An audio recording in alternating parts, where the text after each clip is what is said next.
আউযুবিল্লাহি মিনাশ শাইতানির রাজিম বিসমিল্লাহির রহমানির রহিম। সুপ্রিয় সুধী দর্শক শ্রোতা, আসসালামু আলাইকুম ওয়া রাহমাতুল্লাহি ওয়া বারাকাতুহু। অত্যন্ত ভারাক্রান্ত হৃদয়ে আপনাদের সামনে আজকে এসেছি। গুরুত্বপূর্ণ একটি বিষয়। ইতিমধ্যে আপনারা জেনেছেন, গত 28শে ডিসেম্বর রোজ সোমবার সকাল 6টা 48 দেওয়ানবাগী হুজুর ওফাত লাভ করেছেন। আল্লাহর এই মহান বন্ধুর ওফাতের পরে যেখানে গোটা মুসলিম উম্মাহ শোকাহত, সেখানে কিছু কিছু আলেম নামধারী ব্যক্তিত্ব তারা আল্লাহর এই মহান বন্ধুর ওফাতে তারা দুঃখিত না হয়ে খুশি হয়ে আলহামদুলিল্লাহ বলেছেন। এই বিষয়টি আমাদের দৃষ্টি আকর্ষিত হয়েছে। এই জন্যই মূলত আজকের এই অনুষ্ঠানে আপনাদের সামনে হাজির হয়েছি। সুধী দর্শক শ্রোতা, আপনারা জানেন, মহান রব্বুল আলামিন পবিত্র কোরআনের সূরা ইউনূসের ৬২ নম্বর আয়াতে আল্লাহ পাক রব্বুল আলামিন বলেছেন, আলা ইন্না আউলিয়া আল্লাহি লা খাউফুন আলাইহিম ওয়া লা হুম ইয়াহজানুন। সাদাকাল্লাহুল আযীম। আল্লাহ পাক বলছেন, জেনে রেখো, আমার ওলি বন্ধুদের কোনো ভয় নেই, তাদের কোনো দুশ্চিন্তার হওয়ার কোনো কারণ নেই। ওলি আল্লাহগণ জগতের জন্য রহমত। দেওয়ানবাগী হুজুর তিনি একজন ওলি আল্লাহ ছিলেন। শুধু একজন ওলি আল্লাহ নন, তিনি অনেক উচ্চ পর্যায়ের একজন মহামানব ছিলেন, একজন ওলি আল্লাহ ছিলেন। আপনারা শুনলে খুশি হবেন, আল্লাহর এই মহান বন্ধু জগতের বুকে এসে মানব জাতিকে শান্তি ও আদর্শ চরিত্রের অধিকারী হওয়ার শিক্ষা যেমন দিয়েছেন, তেমনি আজকে যে স্বাধীন বাংলাদেশে আমরা বসবাস করছি, এই স্বাধীন বাংলাদেশের 1971 সালের মুক্তিযুদ্ধে এই মহামানবের রয়েছে বিরল অবদান। আজকে এই মহামানব আল্লাহর কোরআনের তাফসীর লিখেছেন। তিনি জামানার মুজাদ্দেদ ছিলেন, তিনি জামানার ইমাম ছিলেন। তিনি আল্লাহ রাব্বুল আলামিন তাকে সুউচ্চ মর্যাদার আসনে সমাসীন করেছেন। এই মহামানবের ওফাতের সংবাদে যারা দুঃখিত হওয়ার পরিবর্তে, মনে কষ্ট পাওয়ার পরিবর্তে যারা খুশি হয়ে আলহামদুলিল্লাহ বলেছেন, আমি এবার তাদের একটু পরিচয় উদ্ঘাটনের চেষ্টা করব। নিশ্চয়ই সুধী দর্শক শ্রোতা, আপনারা আমার সাথে একমত হবেন, যারা ওলি আল্লাহর জন্মদিনে এবং ওফাতের দিনে খুশি বেজার এই বিষয়টি না হয়ে এই বিষয়টিকে যারা নাকি অন্যভাবে দেখার চেষ্টা করছেন, তারা নিঃসন্দেহে আর যাই হোক ওলি আল্লাহর শুভাকাঙ্ক্ষী নন। তাহলে তারা কি? আপনি ইতিহাস খুঁজলে দেখতে পাবেন, রাসূল করিম সাল্লাল্লাহু আলাইহি সাল্লাম সহ পৃথিবীতে যত মহামানব এসেছেন, একটি সম্প্রদায় এই মহামানবের বিরোধিতা করেছে। সেই সম্প্রদায়টি কারা? আল্লাহ পাক রব্বুল আলামিন তাদের পরিচয় পবিত্র কোরআনে তিনি নিজেই দিয়েছেন। সুধী দর্শক শ্রোতা, আমি আপনাদেরকে বলবো, পবিত্র কোরআনের সূরা আল আনআম এর 112 নম্বর আয়াতটি আপনাদের সামনে আমি তুলে ধরছি। বিসমিল্লাহির রহমানির রহিম। ওয়াকাযালিকা জাআলনা লিকুল্লি নাবিয়্যিন আদুওয়ান শায়াতিনাল ইনসি ওয়াল জিন্নি ইউহয়ি বা'দুহুম ইলা বা'দিন যুখরুফাল কওলি গুরুরা। সাদাকাল্লাহুল আযীম। আল্লাহ পাক বলছেন, এমনি ভাবে আমি প্রত্যেক নবীর শত্রু করেছি মানুষ শয়তান ও জিন শয়তানকে। তারা একে অপরকে প্রতারণার উদ্দেশ্যে মন ভুলানো বাক্যে কুমন্ত্রণা দেয়। সূরা নাম আয়াত 112। আল্লাহ পাক পরিষ্কার বলছেন যে নবীদের শত্রু, মহামানবদের শত্রু যারা, তারা হলেন মানুষ শয়তান। পবিত্র কোরআনের এই বাণী থেকে বিষয়টি সুস্পষ্ট। মানুষ শয়তানেরা নবী, রাসূল, ওলি আল্লাহগণের বিরোধিতা করে থাকেন। আরেকটি আয়াতে আমরা যাব। পবিত্র কোরআনের সূরা আল ফুরকান আয়াত নম্বর 31। সুধী দর্শক শ্রোতা, আল্লাহ পাক বলছেন, বিসমিল্লাহির রহমানির রহিম। ওয়াকাযালিকা জাআলনা লিকুল্লি নাবিয়্যিন আদুওয়াম মিনাল মুজরিমিন। সাদাকাল্লাহুল আযীম। আল্লাহ পাক বলছেন, এমনি ভাবে আমি প্রত্যেক নবীর জন্য অপরাধীদের মধ্য থেকে শত্রু করেছিলাম। অর্থাৎ যারা অপরাধী, যারা মানুষ শয়তান, তারা নবী রাসূল, ওলি আল্লাহ বিরোধিতা করে থাকেন।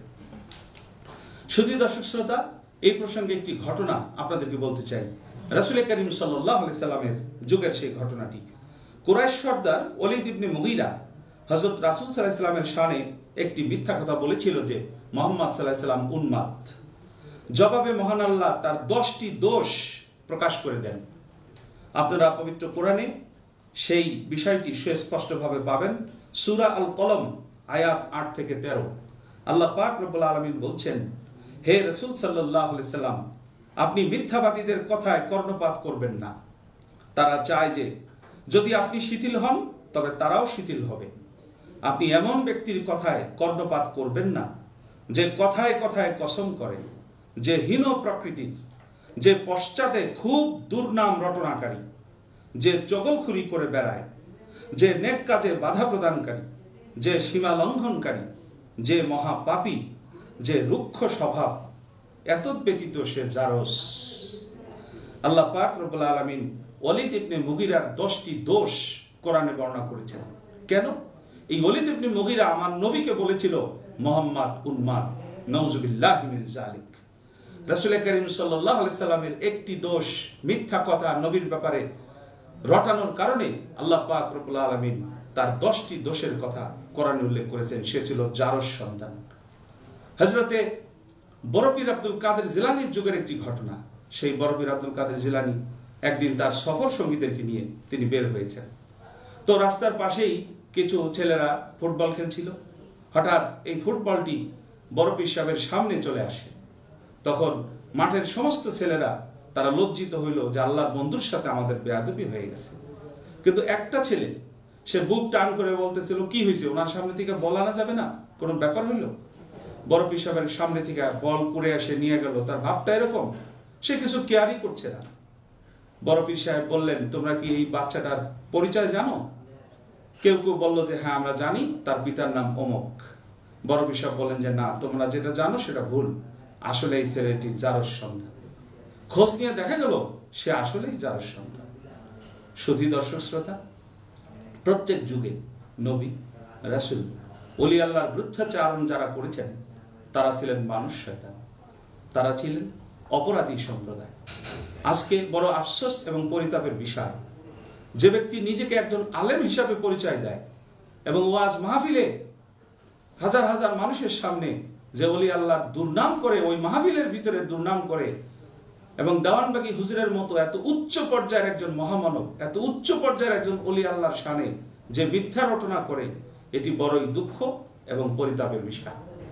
সুধী দর্শক শ্রোতা, আমরা পরিষ্কার করে বলতে চাই, যারা ওলি আল্লাহর ওফাতে খুশি হয় আর যাই হোক, তারা ওলি আল্লাহর শুভাকাঙ্ক্ষী নয়। আর ওলি আল্লাহ মানি হলো আল্লাহর বন্ধু।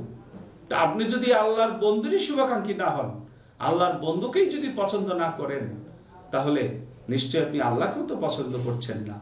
কারণ আল্লাহর বন্ধুর মনে কষ্ট দিয়ে, আল্লাহর বন্ধুর অফাতে আলহামদুলিল্লাহ বলে আর যাই হোক, আল্লাহর মন পাওয়ার কথা নয়। আর আল্লাহ পাক রব্বুল আলামিন একটি কঠিন হুঁশিয়ারি দিয়েছেন হাদিসের কুদসি। সুধী দর্শক শ্রোতা, আমি তাফসিরে রুহুল বায়ান 6ষ্ঠ খণ্ড 208 পৃষ্ঠার হাদিসখানা আপনাদেরকে শোনাতে চাই। আল্লাহ রাসূল সাল্লাল্লাহু আলাইহি ওয়াসাল্লাম ইরশাদ করেন, হাদিসে কুদসিতে আল্লাহ তাআলা ফরমান, মান আদা লি ওয়ালিয়ান ফাকাদ বারাজানি বিল হক। অর্থাৎ যে ব্যক্তি আমার কোনো ওলি বন্ধুর সাথে শত্রুতা করেছে, সে অবশ্যই আমার সাথে প্রকাশ্যে যুদ্ধ ঘোষণা করেছে। এই হাদিসখানা তাফসিরে রুহুল বায়ানের 6ষ্ঠ খণ্ডের 208 পৃষ্ঠায় উল্লেখ করা হয়েছে। সুধী দর্শক শ্রোতা, আরেকটি বিষয় আপনাদেরকে বলতে চাই। রাসূল করিম সাল্লাল্লাহু আলাইহি সাল্লাম ইরশাদ করেন, ইন্নাল্লাহা ক্বালা মান আদা লি ওয়ালিয়ান ফাকাদ আযানতুহু বিল হারব।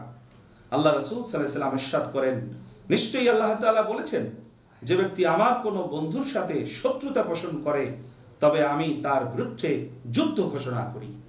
বুখারী শরীফ 2য় খণ্ড পৃষ্ঠা 963।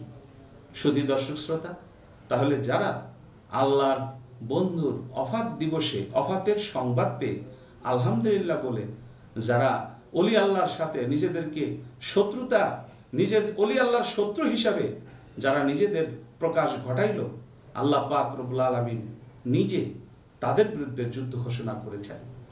আমি অনুরোধ করব, মুসলিম উম্মাহকে অনুরোধ করব, এই সমাজের 2-4 জন আলেম যারা ওয়াজ মাহফিলে ওলি আল্লাহর বিরুদ্ধে ফতোয়া দিচ্ছেন, পরিষ্কার বলতে চাই, এই গর্হিত কাজ থেকে আপনারা অবশ্যই নিজেদেরকে বিরত রাখবেন।